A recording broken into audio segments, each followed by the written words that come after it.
Hello, I'm Victoria, and in this video I'll be showcasing what I created for my final major project. We were tasked with creating a slice of our narrative-driven puzzle game, and given the choice of 2 words as a starting point, I ended up choosing conspiracy in 1920s. For this project, I decided to focus on modelling and texturing, because I felt like modelling was my strong point, and I wanted to improve my texturing skills. First, I'll be going over how I created the most important aspect, the environment. I started with research and concepts including interior styles to see what fits the time frame.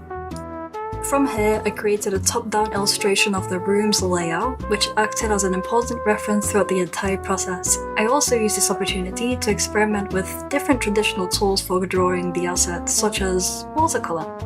As you can see, the resemblance between my concept art and final result is very clear. After this, I spent roughly 4 weeks just building and modelling the room, starting with the corridor and moving my way up. For this, I used both Maya and Blender, Blender being for the more organic shapes such as the skull and ammonites, seeing as the modifier system was just much more convenient. Initially, as seen in my concept art, I was going to add a Corythosaurus skeleton on one side of the room and another Pteranodon skeleton hanging from the ceiling. However, I ran out of time and I resorted to just creating a skull and these ammonites.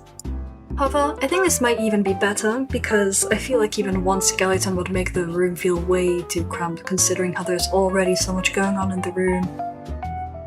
Every texture you see in this room except for the fabric on the curtains and the fossils were fully custom made by me. For example, with this wooden texture, I started out with a picture I took myself of a wooden cabinet in my kitchen. I then just adjusted it in Photoshop to make it clean and tileable, and from there it was easily usable in Substance Painter. The room was designed to look somewhat messy and organised at the same time, and clearly owned by someone wealthy. I wanted this room to represent the man who owned it, leading on to my next point, the narrative. The year is 1926, and you play as a detective looking for clues as to why the famous paleontologist Barnum Brown has disappeared. Rumours say that he was silenced by an unknown organisation. You arrive to his study to look for hints and uncover the truth. Initially, I was going to add much more of a puzzle game, however, I was short on time and I wasn't able to add the complex ideas I had for the mechanics. But here's how I intended for the gameplay to look like. You enter the room and some text pops up which hints toward your objective. You look around the room and eventually, if you don't catch on, you notice a dim blue light lighting up an object, then another, and then another. Upon closer inspection, these have a part of a code written on them. The hints are A1, B2, and C7, which, if put together in ABC order, they spell out the code 137, which would unlock a key box unlocking a small safe. This safe contains some key information about your investigation, including that Brown was actually researching an unknown island in Asia, showing research on oddly mutated creatures there. Unfortunately, however, I only got to add the initial text pop-ups and the mechanic for inspecting these display cards up close.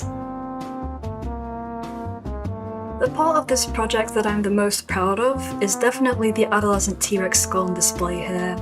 I modelled this in Blender, which took roughly 4 hours. I started with adding my reference image to Blender and extruding vertices to create an outline of the general shape. From here, I focused on filling in the spaces to make this a 3D object.